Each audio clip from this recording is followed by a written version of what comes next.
Hi, I am doing my intercultural communication module 5 on a culture that I know very little about and I've had very minor experiences with it.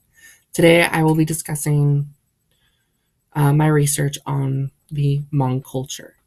So, my resources are actually widespread. I do have two friends who are Hmong, and I had used them as part of the information that I received, and I also did my own personal research as well. So, for starters, I wanted to go ahead and give a little bit of a background to the Hmong culture. Um, Originally from China, they were known as the Miao people, or Miao as in cats meowing, Miao. And the reason for that is because they were classified as cat people for whatever reason. It was made unclear, and in my research, I couldn't really detect any other reasons why that was. I found out that there are actually two dialects that are spoken, and one is they're color coded. One is white and one is green. The white, it has more of a punctuation and control on a lot of it, a lot of the words that are said. For example, the way it was described to me is it's kind of like when people are speaking Japanese, how it's very precise in how the word is enunciated and punctuated. Whereas with green, not so much. There's more of like a nice curvature to it. It's softer. It was described to me as like very similar to Chinese.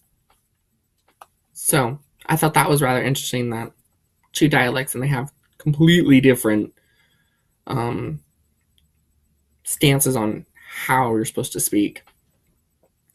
Originally from China, the Hmong people were resettled and relocated due to a conflict with Chinese people in the mid 1800s to the surrounding regions, such as Laos and Thailand. From there, they have started to migrate over into America, Australia, and other regions of the world.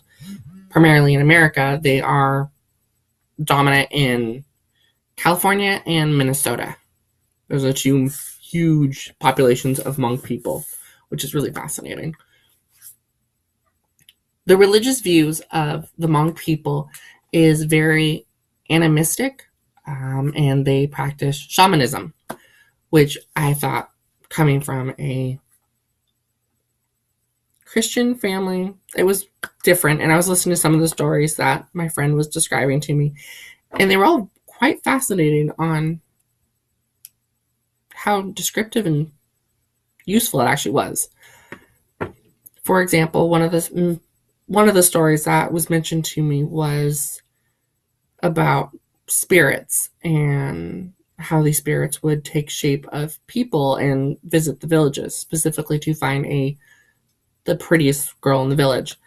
One of the spirits that they used were dragon spirits, and how the dragon spirits would want to marry these people, and they would come disguised as a normal person and would walk and talk to this lady and be like, "Oh, you're really pretty. I want to marry you. I'll be back in 3 days."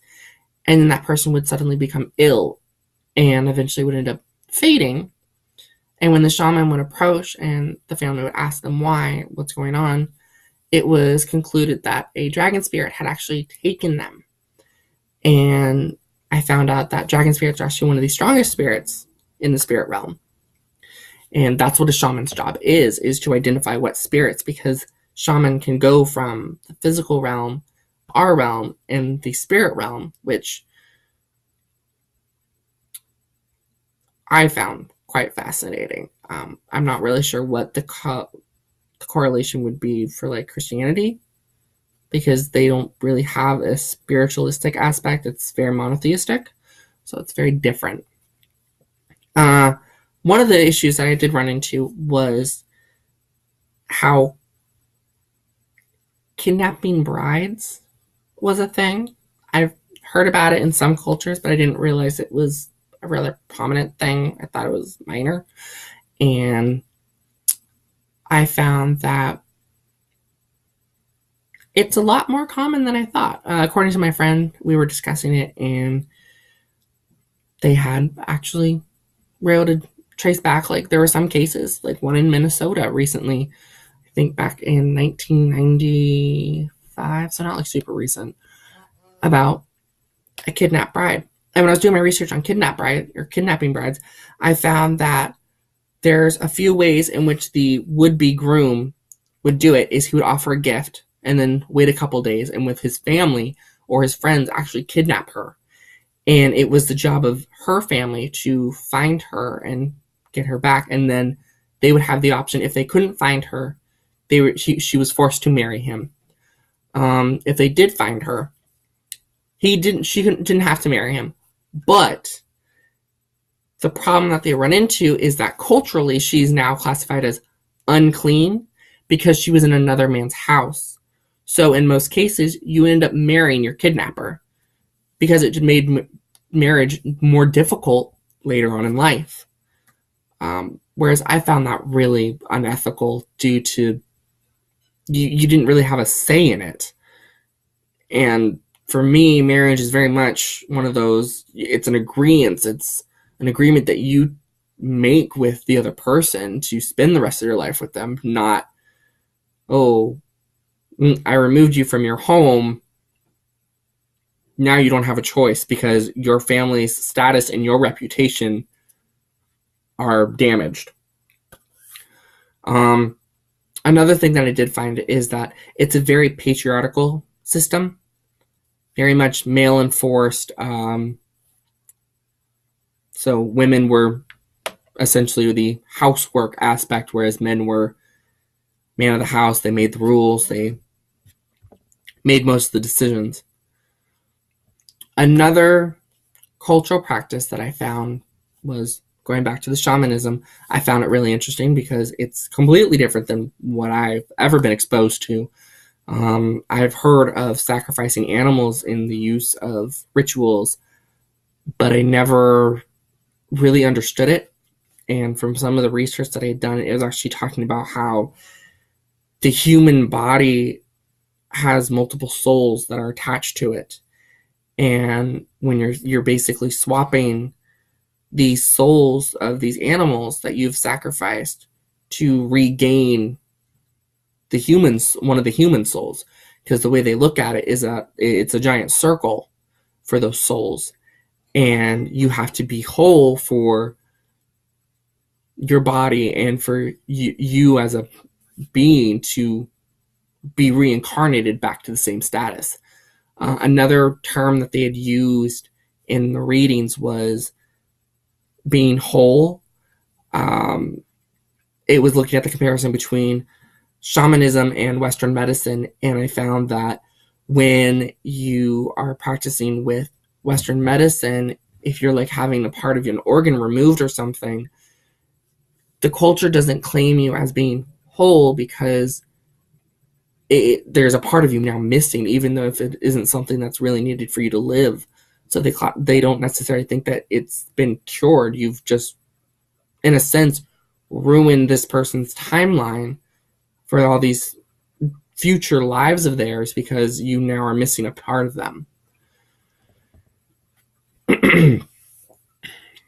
And I found it really interesting that a lot of the cultural differences in this culture itself are very much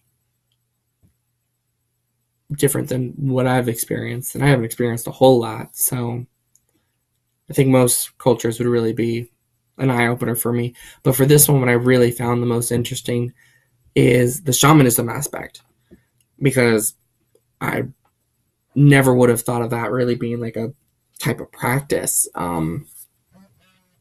because like I said previously, I've never had that experience, and I think it'd be really interesting to actually look into it more and seeing like how the practice goes.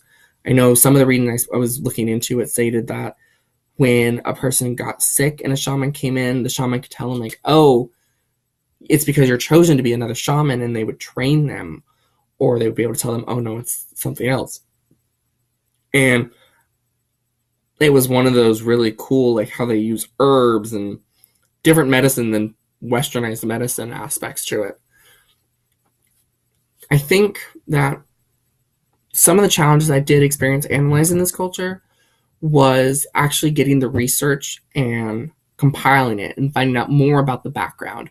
Like, I learned that the Hmong people were actually part of the Vietnam War, and it was estimated that roughly about 30,000 of them had died between 1965 and 1975. And when I had found this out, I had confirmed this with some of my friends. It's not taught in our history books. And I felt like that's a really big piece of information that's missing out of our history. Not just letting people know, like, hey, like, it's not just these certain people who had actually fought. It was this culture that I didn't really understand.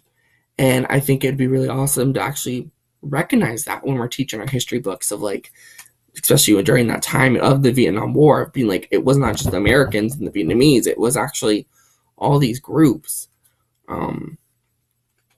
So I found that to be kind of a challenge, is learning that part of my history was actually part of their history. And I didn't learn that when I was learning my country's history. When it comes to my intercultural competence, I think this really helped. And the reason why I say that is because I got a better understanding of what this culture's background is and where they come from, not just what I see on television or what I've read about, but actually, like, having someone who's part of this culture actually speak to me and open up about it. It's kind of a shock at first, I will admit. It's kind of hard to wrap my head around. I'm still trying, but I found it really, really beneficial because it helped me open my eyes a little bit more and broaden my horizons as not only a student, but also as a communicator, because I have a better understanding of, like, what this person's background is, or how to translate some of what my culture differences are with their culture differences. So, attached to this video will also be my my references. I apologize, I totally blanked on that one. They will be attached on the text box that's connected to this video. Thank you.